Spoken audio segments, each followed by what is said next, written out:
Hello, children. So, checking in again. Got a match. Get your pay-per-view. Get the East vs. West Sports. Get your pay-per-view. King of the Table 14. Rustam Babayev and me for the 95 kilogram East vs. West championship, which an East vs. West championship nowadays is just basically a world championship. So we're going to check in with how the program's going, and my little camera and my whiteboard are not two friends. So just briefly, I have 6 max effort exercises I've been doing since the Irakli match, which was February. It was Valentine's Day.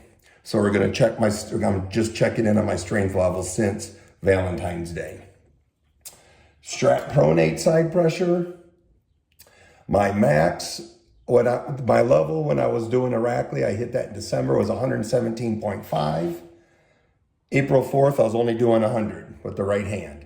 Now, on February 28th, I did 107.5. It's down, and we'll cover that in a bit. But let's just run through all the exercises first. Wrist wrench side pressure. Pulled Irakli in January. I pulled Irakli in February. My January number is 110. My April number is 120. Remind me, we'll come back to that too. Multi-spinner pronate. I went from 105 to 105, so I'm holding steady. Multi-spinner supinate, which is basically a shoulder roll. We did 102 and a half, and I went 105. So I actually started making progress in March of this year. Reverse curl, I just started those, so those don't count. 2x4 supinate, we're gonna have to lower this, aren't we, children? Children, if you can't see, you're just gonna have to speak up. 2x4 supinate, that's kind of a press. 102.5, 102.5, stayed the same. These red numbers we'll come back to. 2x4 pronation, these are multi-spinners. It's a multi-spinner built out of a 2x4. Supination, pronation. Went from 115 to 115 half a rep to 115 a full rep. I'm counting it, I moved it, so there's a difference between force, work, all that, but, pure power. If I moved it halfway, my opponent felt 115 back in December. Riser left, we're adding that because I got another top roller coming up. Not another top roller, I got the same top roller. I got Irakli coming back up. And then strap supinating. Went from 102.5 to 100. Now, what happened was, look at them shadows. What happened was, I came out of the match in February feeling pretty good, but when he locked that press in and pushed me over, I got sore on my elbow. So I kind of did nothing for like the week over, figuring, we've all had elbow pain before, and we all know about JM presses and elbows, and we know how to correct that stuff. But I came out of there. Whenever I travel overseas, I tend to develop like a cold or something when I get back. So I had a cold that had hung on and hung on, so I thought maybe I turned into the flu. And then when it didn't go away, so I went to a Chinese meat market and I bought myself a live bat, made soup out of it, ate the live bat soup I bought out of a Chinese meat market, and then I got like really sick for several weeks, and people were standing like 2 meters away from me and wearing masks. And then, so taking cough medicines and taking Sudafed, none of that was helping.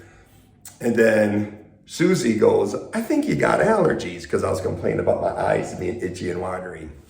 So stopped taking cough medicine, stopped taking decongestant, stopped taking Zicam, started taking Claritin D.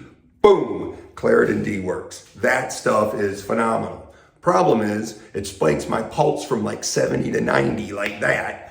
And I had 12-hour Claritin D. So for 12 hours, my pulse is and my blood pressure went up like 30 points, So I'm taking the Claritin D sparingly, Instead of taking Claritin capital D, I'm taking Claritin little d. So I was sick, and then my elbow would have healed, but I knew I had another match coming up. So I kept training it harder, trying to get the side pressure numbers up. And I think the JM presses and the elbows would have fixed it, except I kept aggravating it with like massive speed days and volume days. Wrist wrench, 120.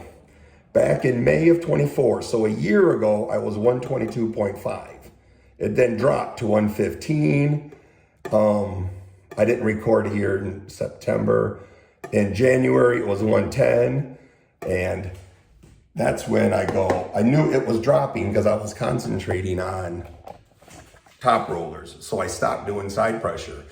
My best ever side pressure on this move is 150 pounds. And I want to be back at 150 pounds before Brian Shaw does.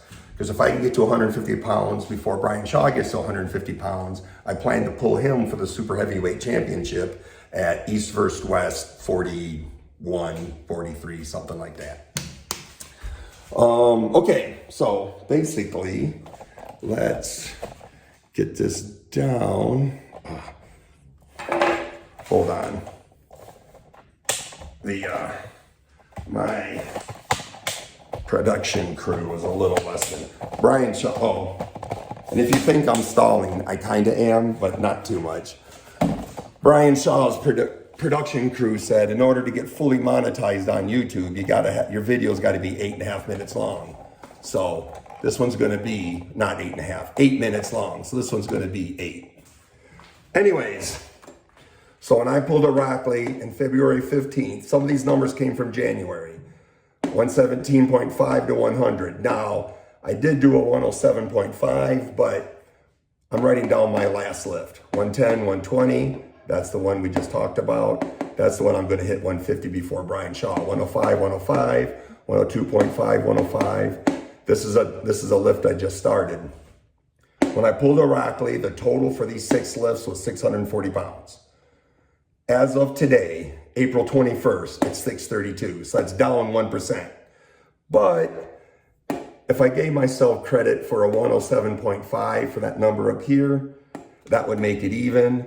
There's 3 weeks before King of the Table 14, so I'll max out 3 more times. If I add 2.5 pounds to 3 of these, which is typically what I shoot for a PR, all of that will still only bring this up to either 640 or 647. So I'm going to be within 1%.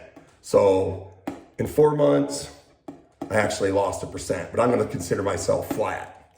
But as a control measure, and what you're really worried about is if the routine lets you down. So let's go over to the control. And science is nothing without a control. So if we ever start talking about the buckle again, I'm going to ask you what's your control when you start saying the buckle counts, which it don't. Left hand numbers went down 2.5 pounds, went up 8 to 11, 8, 9, 10, 11, 30 pounds, went up 5, went up 2.5, went up 2.5, went up 2.5. I went from a 552 to a 592. That's 7.2% in 4 months. So my current program, okay, is legit if you think 1.82% a month. Well, let's say 1.5 to 2% a month are legit gains, which that's about what I've been doing. I count on a 2.5 pound increase at about 100 pounds on every lift. If not, I'll take a 1 pound increase. So right arm is as good as it was when I pulled a Rockley. Problem is the pain went away. I think I can deal with the sickness now. So if I had another 4 weeks to train, I'd have 7 more weeks of hitting maxes. So if I would hit 7 times the 2.5, I would probably be up 0.5%, 1%. But 3 months from now, hopefully I make another 6 to 8% gain on this arm for whatever the boss has next. If you didn't watch the podcast yesterday, happy Easter. Get your pay-per-view for King of the Table 14. Of course, call your mom. Go hug your family. And Let me know what you think, kids. Any of you guys that are following Uncle Todd's training method, let me know how you're measuring your max effort and what you think what your typical strength gains are on a monthly or a yearly basis. All right, kids. See ya. Love ya.